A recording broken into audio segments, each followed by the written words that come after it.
Hello there, my beautiful and lovely gamers. My name is Jonal. Today, I want to talk about the Grandmaster game mentality. There's something that I've been noticing for some time now, and it's something that I have slowly but surely been starting to implement myself after I played more duo with other Grandmaster players and so on. And after I played more games up in GM and, started really also focusing on new stuff. As we all know, I have a new account called Faker, which is kind of my new account for this, where I play heroes that I normally don't play because I'm not mechanically or in general not comfortable on them. Even though, for example, right now I'm learning Sombra to make a video on you guys how to dominate with Sombra, since she has such a strong spot in the meta. But I am not personally a very good Sombra player. I coach Sombras on like Grandmaster top 100 level. I coach them on teams, but I personally have struggling with playing her in games. So this is where the kind of Grandmaster mentality comes in.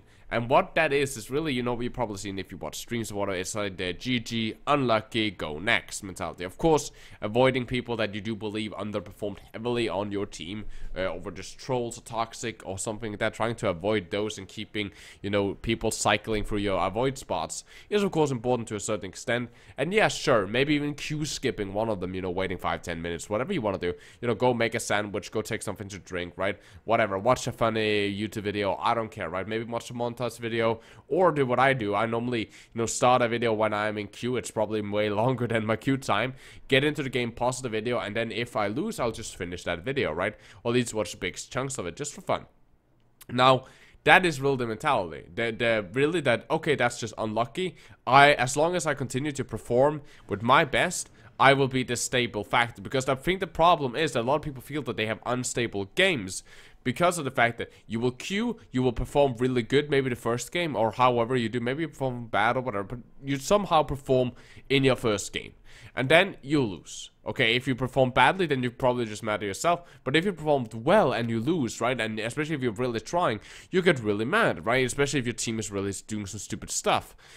And yes, some games are just not winnable. And that is like a mentality that you gotta have, that some games are not winnable, but you gotta perform. So if you're performing this game, then the next game, because you had a shit team and you're tilted, I see a lot of people, including myself, especially before, used to have this problem that the next game they will be mad at their team already, right? They will already be slightly frustrated, slightly tilted. While the kind of the GM mentality is more that, of course, Grandmasters also get tilted. But if we get tilted, a lot of us take breaks. Not all, but a lot. But it's still the same mentality that, okay, last game was unlucky, I had an unlucky team, I just queue skipped them, avoid a couple of them, right? I'll wait 5-10 minutes, whatever I want to do, to just queue skip them and whatever.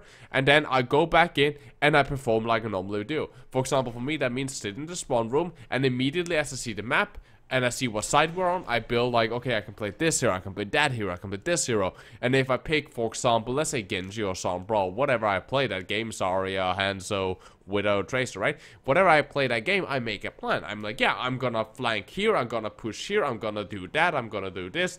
If my team pushes here, I'm gonna do that. If my team pushes there, I'm gonna do that. And a lot of time it's more that if the enemy team does this, I will do that. Because again, while your team is sometimes really bad, your job is more to, especially, well, for a lot of roles at least, your job is to fuck up for the enemy team. It's not really, you're of course helping your team and so on, but a lot of time if you're trying to be, especially low elo, being proactive and fucking up the enemy team, therefore you don't have to quote-unquote support your team. This is especially important for DPSs, but also for tanks and support, to sabotage the enemy team and not think too much about your own team's team composition. Especially the last part, team composition and comms, is something that I hear when I private coach a lot of people struggle with. And there's no comms in gold, or there's shitty team compositions in diamond, right? And that is completely true. But again, it doesn't really matter as long as you're performing well. I have won with 40 DPS. I expect that everyone, please, down in the comment section, what is the most ridiculous team composition you have ever won with? I have won a game in Masters with 5 DPS and 1 Mercy. So I would love to hear what your most stupid team composition is. And again, especially in lower elos, comms doesn't fucking matter. Hell, even in GM, comms doesn't always matter. And there are games in GM where I don't have any form of comms, right? And that's fine, because it's not a competitive scrim. It's not a tournament match. for a team, and especially in low elos, because guess what? Most people in low elos, hell, even in diamond zone, they don't know the game good enough to do shots calls. They don't have a pre-made team that knows what each strategy or call means, and a lot of them also do really bad and shitty calls, right? Even stuff like where people are, a lot of them just say, there's a tracer on me. And it's like, where the fuck are you? I don't know what your voice is replying to a role. Okay, let's say I know that you're the Zenyatta. Where the fuck is my Zenyatta at? I don't know that, right? Instead of saying, you know, where she is and so on, there are a construct that you're supposed to use if you gotta learn how to use calls. And again, most of people, let's say that you call Ryan top right, or Winston top right, or Tracer behind, right? If you say Tracer behind in gold, there's a chance that no one will respond to it, but there's also a chance that some idiot will go and chase after her, even though she can run away and outdo him really easily, right? And therefore just feed. So also, just because you make a right call for your team and give them the information that they're supposed to have, if they don't know what to do with that information, it doesn't matter. And that's why I'm saying that instead of spending your energy and brain power on focusing on that, especially in the low elos, focus on yourself. Are you doing good? What are you doing wrong? How should you fix this? Are you out of position? Are you dealing damage enough? Are you not active, right?